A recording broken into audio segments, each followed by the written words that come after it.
Muito boa noite, meus queridos ouvintes e irmãos, ou boa noite, ou bom dia, ou boa tarde. Eu não sei qual dos horários que você vai estar acessando esse ensinamento, mas receba a paz do Senhor Jesus. Quem vos sauda sou eu mesmo, o seu irmão em Cristo, cooperador N.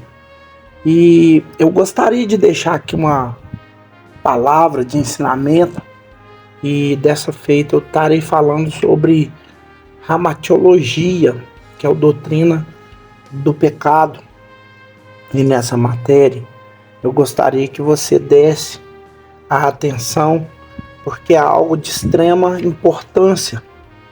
A ramatiologia, ela é o estudo sobre o pecado e as suas consequências na criação. O pecado, ele é o principal, a parte principal das atitudes realizadas, que é algo que é contra Deus e contra a vontade do nosso Pai. Aquele que peca, ele se desvia da vontade de Deus.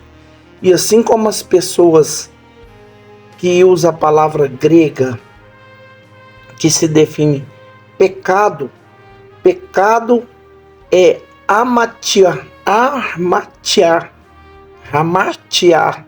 que quer dizer poder, o objetivo de tomar o rumo errado. É o livro de Lucas capítulo 15, a história do filho pródigo. A Bíblia vai nos mostrar isso. Em 2 Timóteo capítulo 3, no versículo 1 até o 5, Paulo também fala sobre isso. E no livro de Salmo, no capítulo 14, do versículo 1 ao 3, também está endereçado a mesma fala.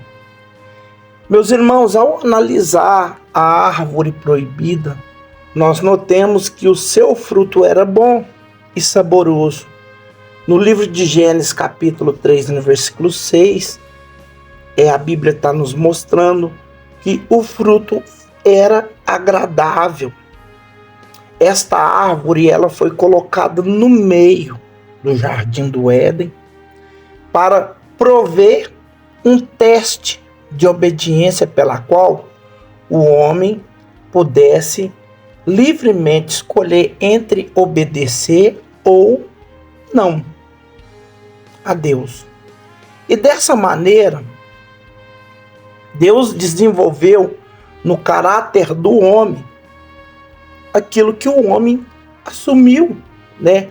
A Bíblia nos mostra no livro de Gênesis capítulo 2, e no versículo 9, né, que o homem priorizou.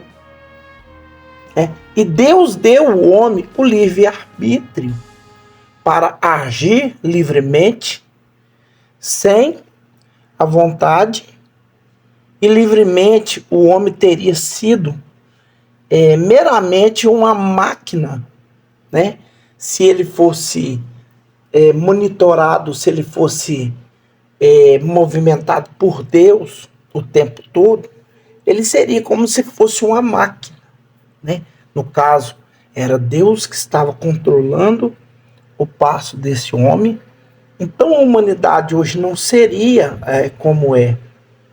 O homem tem o poder do livre-arbítrio, ele pode fazer opção de escolha entre o bem e entre o mal.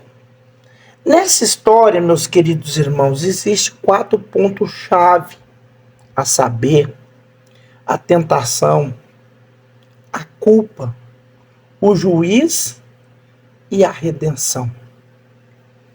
A tentação, ela pertence à natureza humana. Ela está ligada ao que causa o desejo de despertar a vontade para o pecador. A tentação em si, ela não é um pecado. Tiago fala em Tiago 1, no versículo 4, que ela não é o pecado. O pecado começa quando a pessoa ela é envolvida por sua própria cobiça. Deus não é tentador. pois ele ninguém tenta. Tiago fala que Deus não é tentado por ninguém e também Deus não tenta ninguém. Tiago capítulo 1, versículo 13. Portanto, é importante frisar que ninguém é tentado acima do que pode suportar. Está escrito em 1 Coríntios capítulo 10 e no versículo 13. Satanás, ele é o principal agente tentador com grande astúcia. Ele oferece sugestões as quais, ao serem abraçadas, abrem caminhos a desejos e atos pecaminosos que nós vamos contemplar no livro de Gênesis, no capítulo 3, no versículo 1. Ele utilizou a serpente para tentar o homem. Essa tentação envolveu algumas ações. Ele falou com a mulher: não tenha ouvido diretamente a proibição divina. Porque ela não tinha ouvido essa proibição. Eva não conhecia essa norma, esse mandamento, essa limitação, ela foi colocada para Adão. Portanto, quando Eva tocou na árvore da ciência e do conhecimento, nada aconteceu, o universo ficou da mesma forma. As coisas só mudou a partir do momento em que Adão tocou.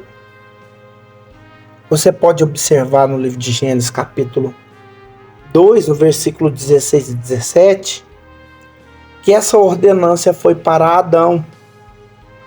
Ele esperava até que a Eva estivesse só. Porque se Adão estivesse junto, Adão naquela mesma hora ele tinha lembrado da ordenância que Deus tinha lhe mostrado, tinha lhe falado. Ali no livro de Gênesis capítulo 3, no versículo 1, Eva estava sozinha. E no momento que ela ficou sozinha, ele semeia dúvida e traz suspeita no coração da mulher, né? E ela lança-se tríplice dúvida, atribuindo que Deus é que tinha o medo de perder eles, né? Porque ela falou, Deus falou para vocês não mexer, porque o dia que vocês mexer, o dia que vocês tocar, vocês vão ser igual a Deus. Amados, o homem e a mulher já era igual a Deus. O corpo de Adão era um corpo incorruptível, era um corpo que não tinha traço de pecado. Adão falava livremente com Deus, né? A Bíblia fala que se o homem falar com Deus, ele cai morto na mesma hora. Se o homem vê Deus, o homem morre. Mas Adão falava olhando para Deus e Deus olhando para ele. Por que Adão não morria? Porque a morte não estava nos planos de Deus. Por isso que Deus falou, não toque. Ande sempre debaixo da minha ordenância e você viverá. Então o diabo colocou dúvida. E a dúvida, meus irmãos, a dúvida sobre a bondade de Deus, né? Aqui a dúvida na mente de Eva, Satanás estava insinuando que Deus estava retendo alguma bênção. Veja em Gênesis capítulo 3 e no versículo 5. A dúvida sobre a retidão, certamente não morrerás. Ele estava falando, certamente não morrerás.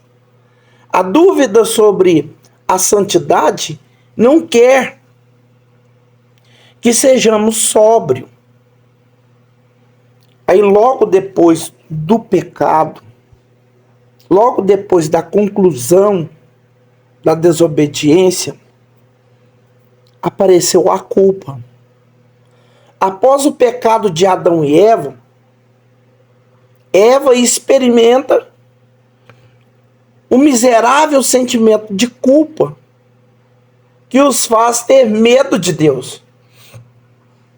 Esse é o objetivo mais claro que coloca a humanidade amedrontada com a pessoa de Deus, o pecado. O pecado faz a pessoa sentir medo de Deus, porque foi isso que aconteceu. Adão e Eva tiveram medo de Deus em Gênesis 3, versículo 8. Percebendo eles que estavam nu, com a consciência de culpa, em demonstração da perca da comunhão, foragiram da presença de Deus. Após o pecado de Adão e Eva, meus irmãos, com a carne venceu o espírito e a humanidade sofre o conflito entre a carne e o espírito. Porque o espírito quer Deus, o espírito ele é pneuma, né? E outras horas eu vou estar falando sobre pneumatologia, mas o espírito é parede branca, ele não se contagia, ele não se contamina, porque ele é parede branca, ele é ruá, ele é sopro de Deus. Ele é sopro de Deus. Mas a carne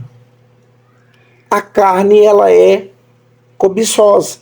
A carne quer se satisfazer, a carne quer ser saciada.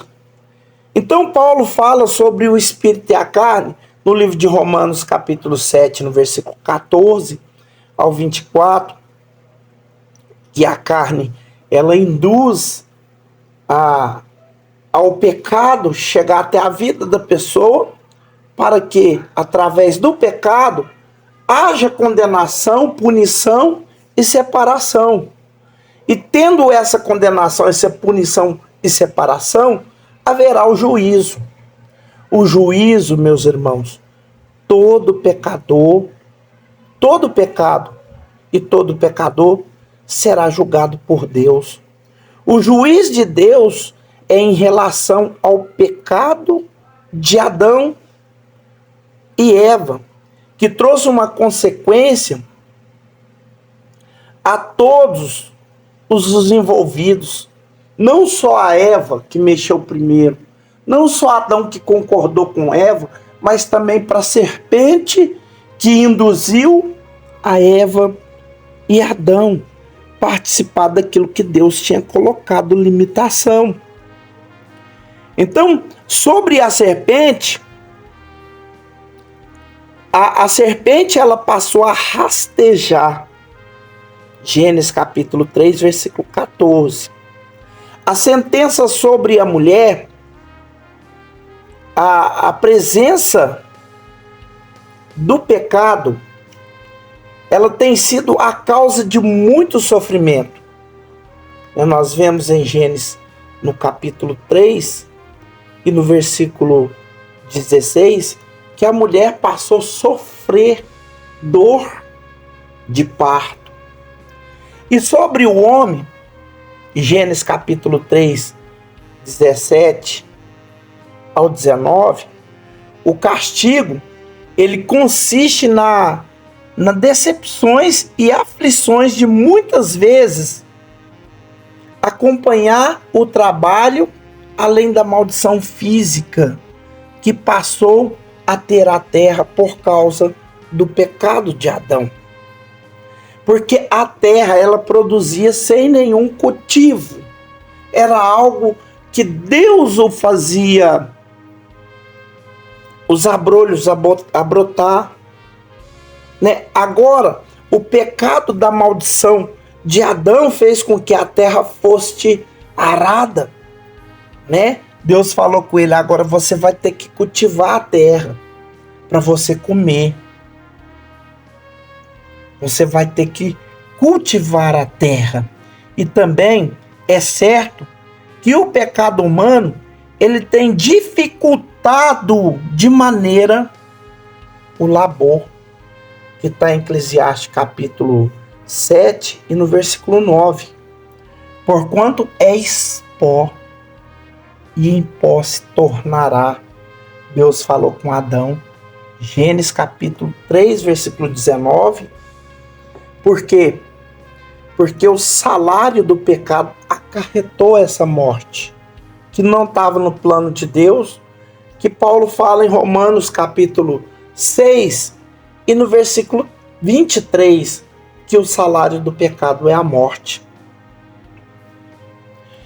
Mas aí, a mensagem na parte B do livro de Romanos 6 e no versículo 23, está dizendo assim, mas o salário do pecado é a morte, mas o dom gratuito de Deus é a vida eterna.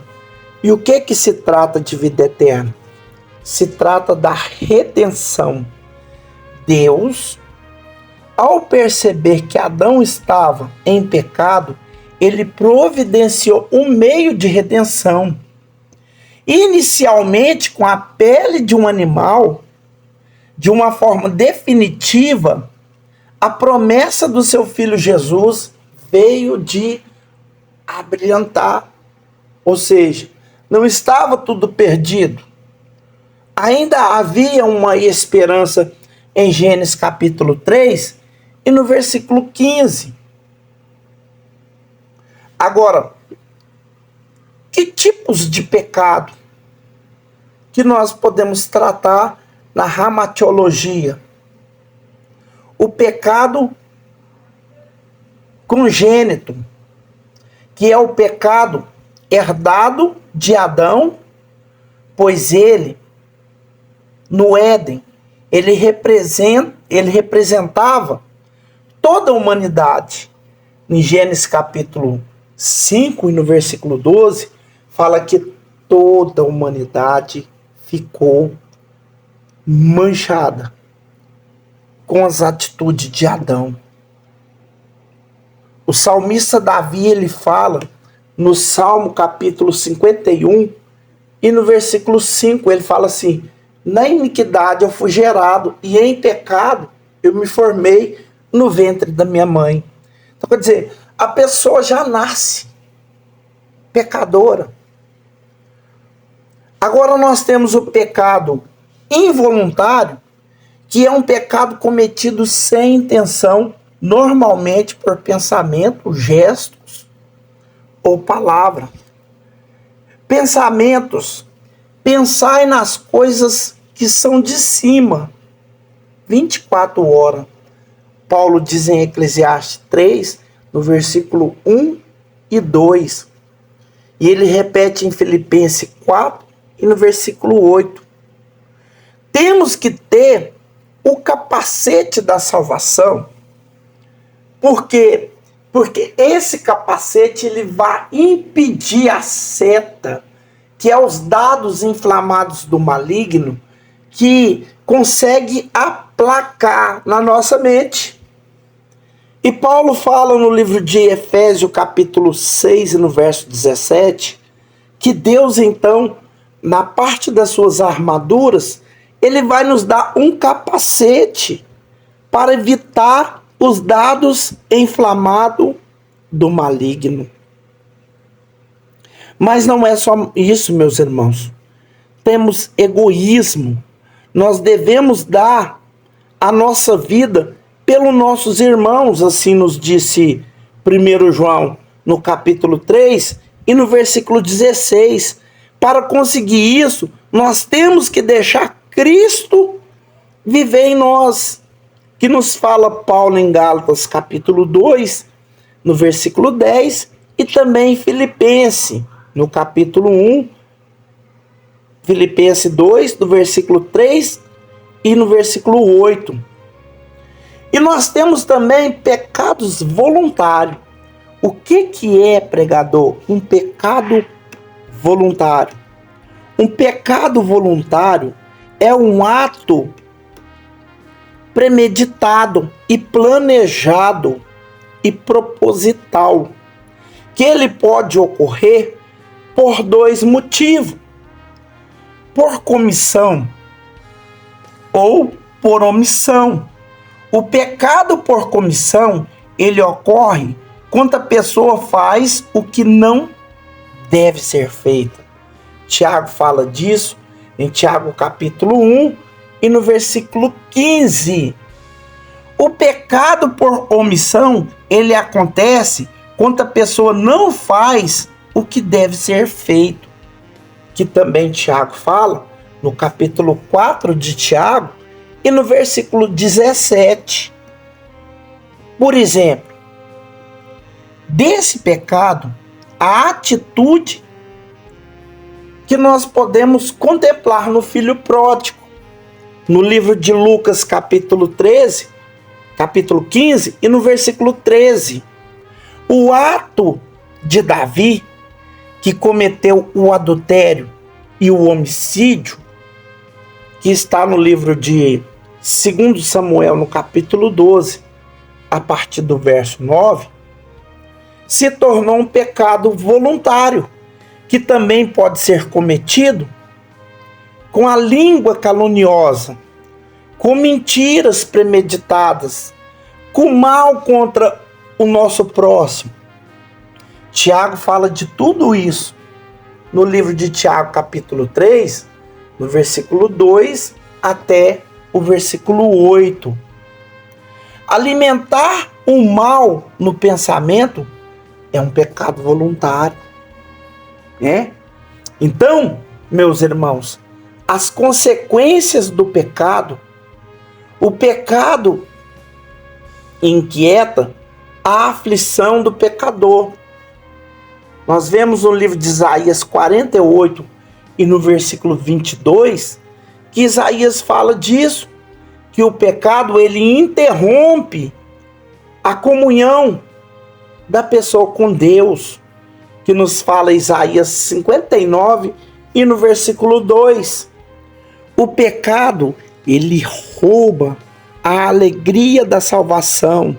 O salmista fala no livro de Salmo, no capítulo 51, do versículo 11 e 12, que é a certeza da salvação dada pelo Espírito Santo, né? Essa certeza da salvação, esse gozo, essa alegria, essa satisfação de trabalhar na casa de Deus, de fazer as coisas para Deus, ela é interrompida com o pecado.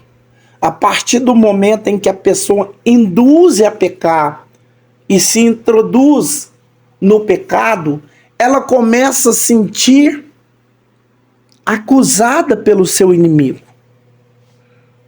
E ela começa a perder a sede e a alegria da salvação, que nos fala o livro de Salmo 51, do versículo 11 e 12, né? Então, essa salvação, ela é a certeza que o Espírito de Deus coloca no nosso coração, né? Que fala Paulo no capítulo 6 e no versículo 18 de 2 Coríntios. A doação, né? Que é a adoção de filho, que é uma doação de probabilidade. Deus está doando. Como assim, pregador? Deus está doando. Deus não tinha que dar nada. Deus já constituiu a vida para o ser humano e colocou norma para ele não perder essa vida que ele deu. Mas o ser humano infringiu e quebrou as regras. Então, Deus resolve a doar. Ele dá o seu único filho na cruz do Calvário para refazer, para dar um retrocesso nessa história. O pecador, ele se torna escravizado pelo pecado, né? A Bíblia nos fala em João, no capítulo 8, no versículo 34, que o pecado, ele conduz a pessoa à morte eterna. O pecado, ele exclui o homem do céu, que nos fala em 1 Coríntios, no capítulo 6, do versículo 9 e 10. O pecado, ele conduz à morte física e ele também conduz à morte prematura, que nos fala o livro de 1 João, no capítulo 5 e no versículo 16. O pecado, meus irmãos, ele é a relação ao pecador. O pecador não convertido, e ele é todo aquele que vive na prática do pecado e que peca para a morte, pois esta entrega às paixões da carne ainda não conhece a verdade que liberta, que nos fala o livro de Judas 18 e 19, e que nos fala segundo Timóteo no capítulo 3, do 1 e o 5. O homem, meus irmãos, sem Deus, ele não tem o Espírito Santo de Deus. E ele peca deliberadamente, e assim, ele já está morto. Ele está morto em pecado e também em ofensas contra Deus. No momento da morte física, ele entrega no mundo invisível na mesma condição. Então, o julgamento, o juiz, ele pronunciará a sentença da segunda morte, que envolve a indignação da ira e da tribulação e da angústia, que Paulo chega a nos falar acerca disso em Romanos capítulo 12, do versículo 7. Romanos capítulo 2, do versículo 7 ao 12. Então, convertido, o crente não é mais pecador. Quando a pessoa aceita Jesus e decide viver para Cristo, ela se converte, ela não é mais um pecador. Ela peca, mas é assim, um pecado que Deus consegue libertá-la ao pedir perdão. Ela não é mais pecadora, porque ela não vive mais praticando o pecado.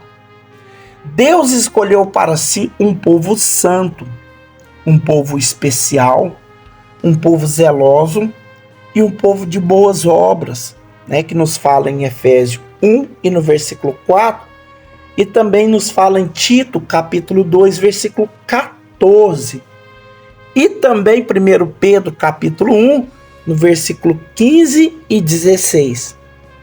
Certamente, meus irmãos, pecamos, mas nós não vivemos no pecado. Isso a Bíblia fala em 1 João, no capítulo 3 e no versículo 9. Se o crente pecar, ele não permanecerá no pecado. O crente tem um orientador que dirige uma vida de santidade. E esse orientador, ele se chama Espírito Santo. A Bíblia nos diz que ele é quem convence o homem do pecado, da justiça e do juízo. João capítulo 16 e no versículo 8.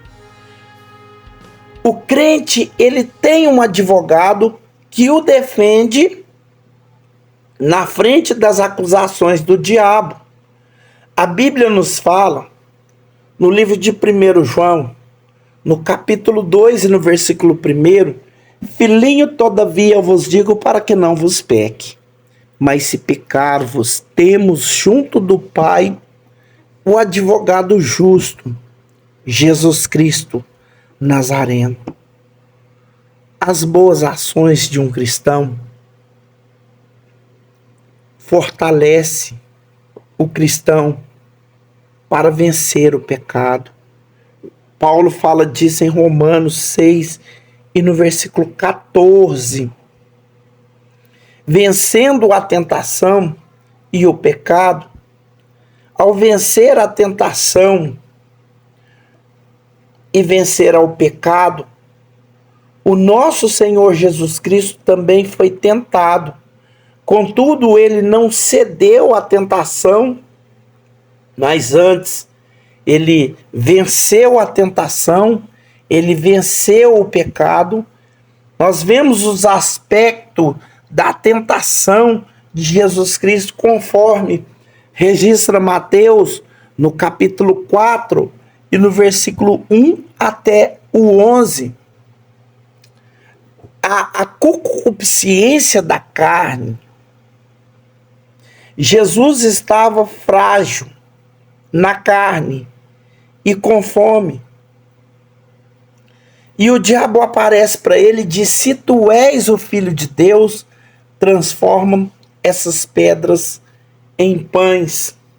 Satanás continua com esse mesmo jogo, mostrando que você é o melhor, superior fora dessa série. Não tentará o Senhor teu Deus, diz o Senhor para Satanás. Não tentará o Senhor teu Deus.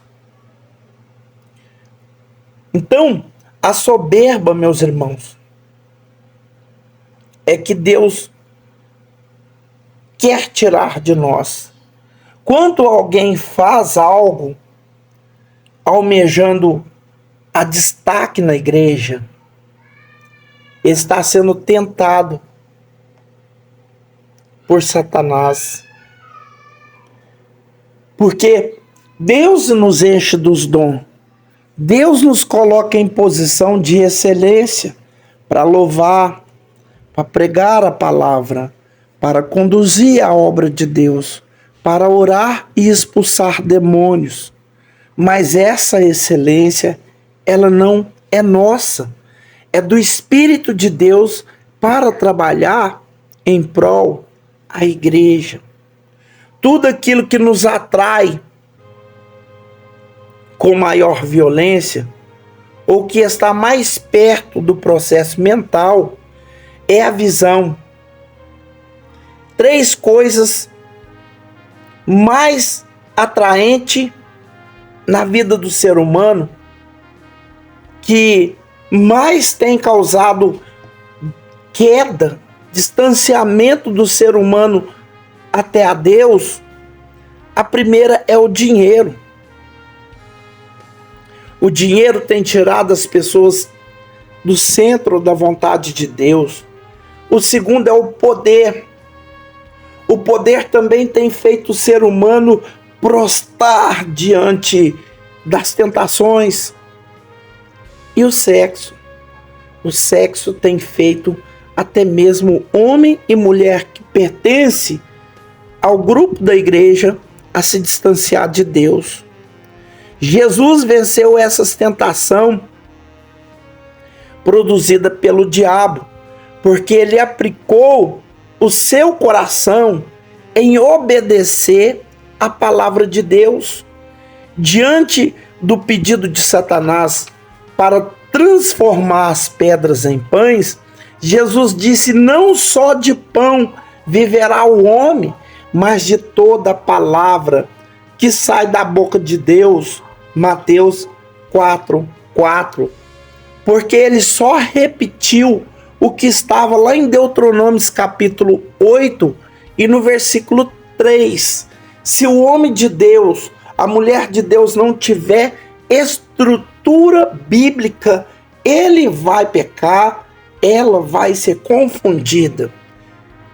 Diante do pedido de Satanás, joga-te daqui, Jesus disse: não tentará o Senhor teu Deus. né? Satanás, ele quis usar a arma de Deus contra Jesus. Porque é sempre assim, Satanás, ele tenta usar aquilo que é santo para nos impactar com o erro, né? Satanás, ele citou aqui, ó, não, ele citou, joga-te de cima a baixo, né? Porque os seus anjos darão ordem ao seu respeito, para que não tropece com seus pés em pedra, porque está escrito em Salmo, no capítulo 91, no versículo 11 e 12. Só que Jesus tinha lido também em Deuteronômio capítulo 6 e no versículo 16. Aí Jesus falou: não tentarás o Senhor teu Deus. Diante do pedido de Satanás, me adore. Jesus disse para Satanás: vai-te. Porque também estava escrito no livro de Deuteronômio, no capítulo 6 e no versículo 13.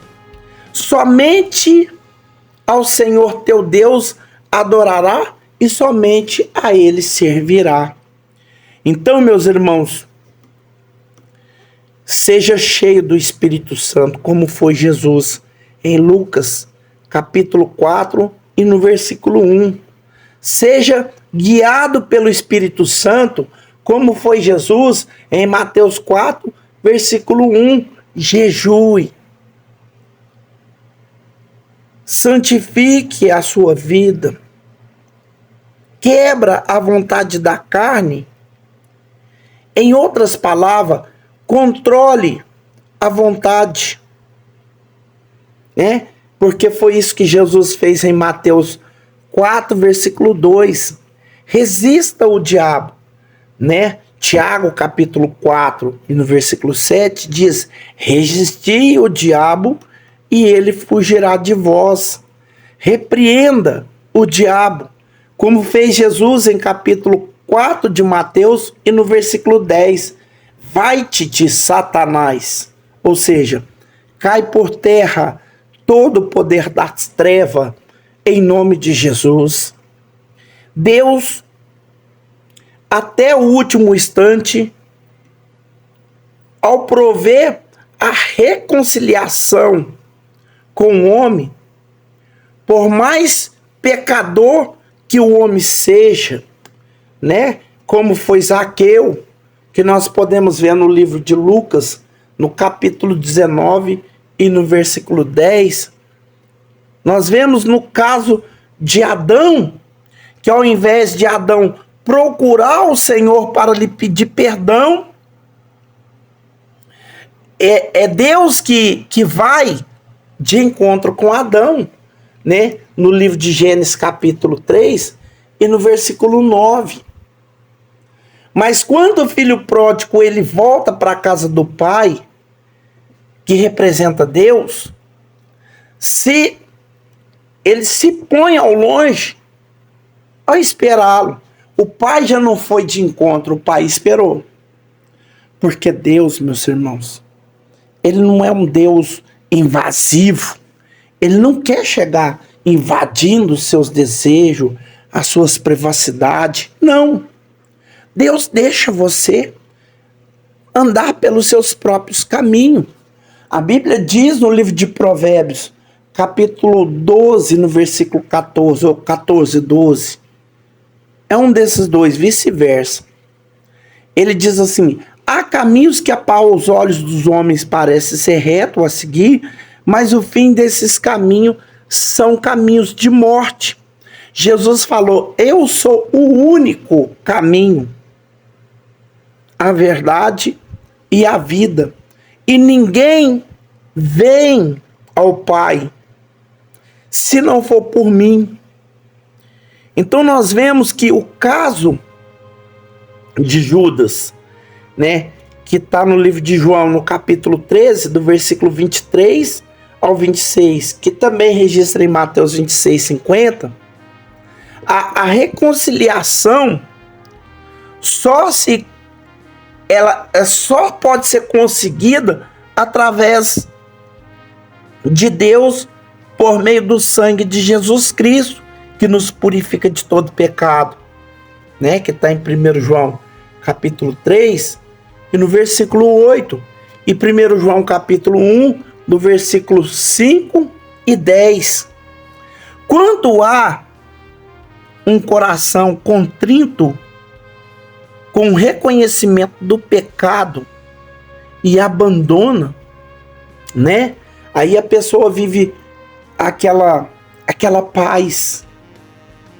Porque quando ela retém o pecado, né? No livro de Provérbios, capítulo 28, no versículo 13, Salomão fala assim: aquele que encobre os seus pecados, ele não prosperará, mas o que as confessa e deixa, ele alcança misericórdia. Né? No Salmo 51, no verso 17, o salmista tem a mesma perspectiva. Jesus sempre pregou a operação braços abertos. Portanto, quem somos nós para julgar ou condenar alguém por causa dos seus pecados? Como o Senhor perdoa as nossas ofensas, nós temos também que perdoar as ofensas dos nossos irmãos. Caso contrário, meus irmãos, a nossa oração nem será ouvida. Está escrito em Mateus capítulo 6, versículo 14 e 15. Então essa foi a palavra da ramatiologia. Logo após eu estarei trazendo um estudo sobre angelologia, porque já foi deixado aqui no meu canal o estudo da angelologia, mas eu quero repetir com palavras que às vezes não consegui lembrar naquele estudo para aplicá-la novamente. Fiquem todos com Deus e a paz do Senhor Jesus.